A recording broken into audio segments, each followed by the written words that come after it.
Okay, we're going to continue on in our Father's Word.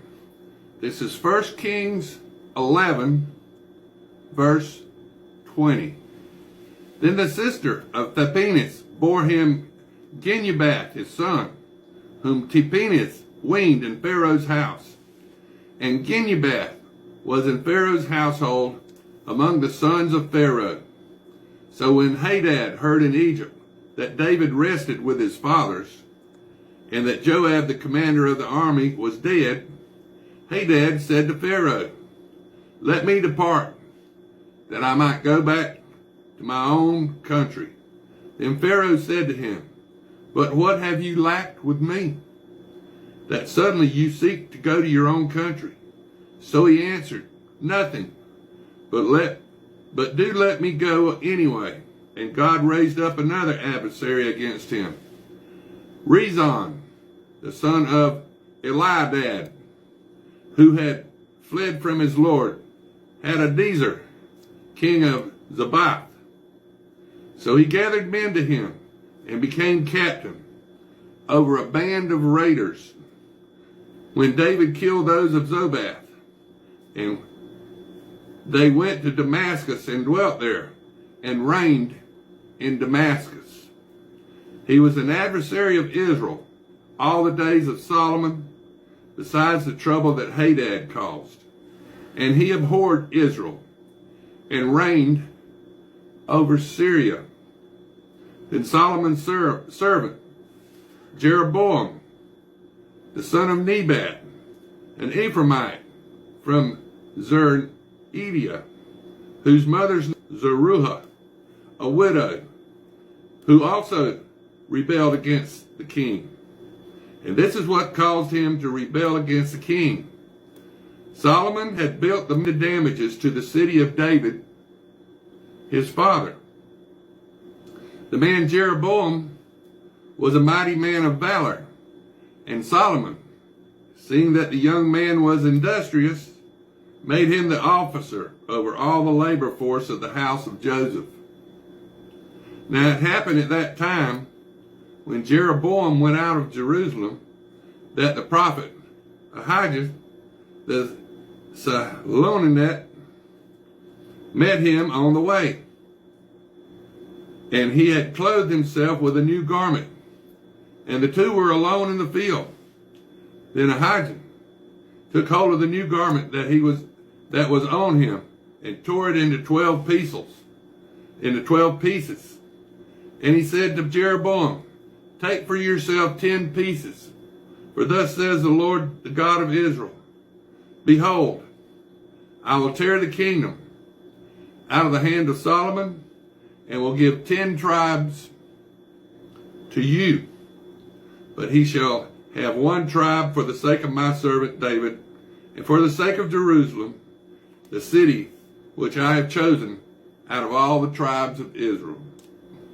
Because they have forsaken me, and worship Ashtaroth, the goddess of the Sidonians, Chemosh, the god of the Moabites, and Milcom, the god of the people of Ammon, and have not walked in my ways to do what is right in my eyes, and keep my statutes and my judgments, as did his father David.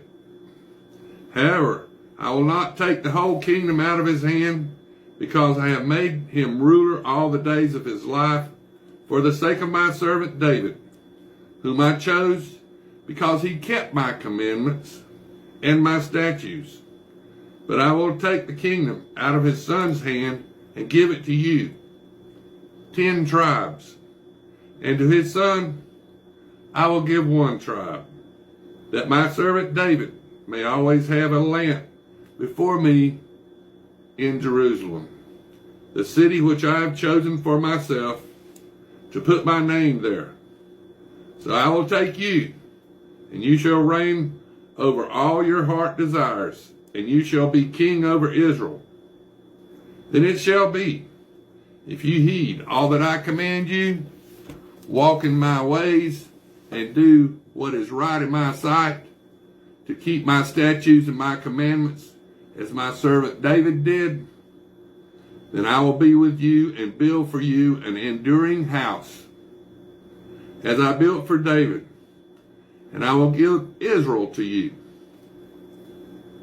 And I will afflict the descendants of David because of this, but not forever. Solomon therefore sought to kill Jeroboam, but Jeroboam arose and fled to Egypt, to Shishak, king of Egypt, and was in Egypt until the death of Solomon. Now the rest of the acts of Solomon, as that he did in his wisdom, are they not written in the acts of Solomon? And the period that Solomon reigned in Jerusalem over all Israel was 40 years. And like I said before, the number 40 in biblical numerics means probation. Then Solomon rested with his fathers and was buried in the city of David, his father. And Rehoboam, his son, reigned in his place. Now this is 1 Kings chapter 12. And Rehoboam went to Shechem, for all Israel had gone to Shechem to make him king. So it happened, when Jeroboam the son of Nebat heard it, he was still in Egypt, for he had fled from the presence of the king Solomon, and had been dwelling in Egypt, that they sent and called him. Then Jeroboam and the whole assembly of Israel came and spoke to Rehoboam, saying, Your father made our yoke heavy. Now therefore lighten the burdensome service of your father, and his heavy yoke which he put on us, and we will serve you.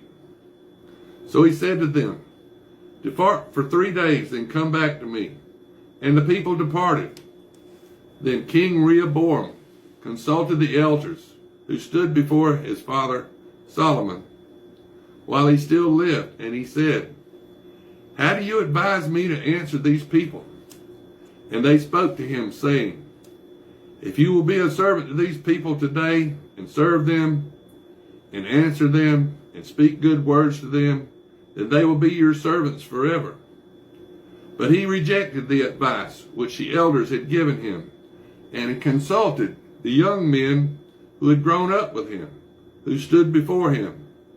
And he said to them, What advice do you give?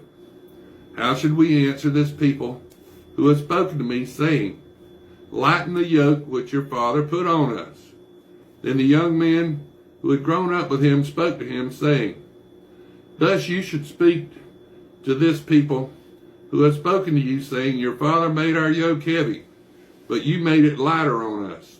Thus you shall say to them, My little finger shall be thicker than my father's waist. And now, whereas my father put a heavy yoke on you, I will add to your yoke. My father chastised you with whips, but I will chastise you with scourges.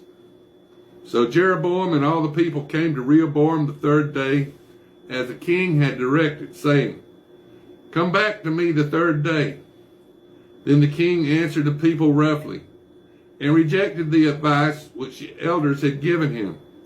And he spoke to them according to the advice of the young men, saying, My father made your yoke heavy, but I will add to your yoke. My father chastised you with whips, but I will chastise you with scourges. So the king did not listen to the people, for the turn of events was from the Lord, that he might fulfill his word, which the Lord had spoken to Elijah the Shilonite, to Jeroboam the son of Nebat. Now when all Israel saw that the king did not listen to them, the people answered the king, saying, What share have we in David? We have no inheritance in the son of Jesse. To your tents, O Israel. Now see to your own house, O David. So Israel departed to their tents. But Rehoboam reigned over the children of Israel, who dwelt in the cities of Judah. Then King Rehoboam sent Adoram, who was in charge of the revenue,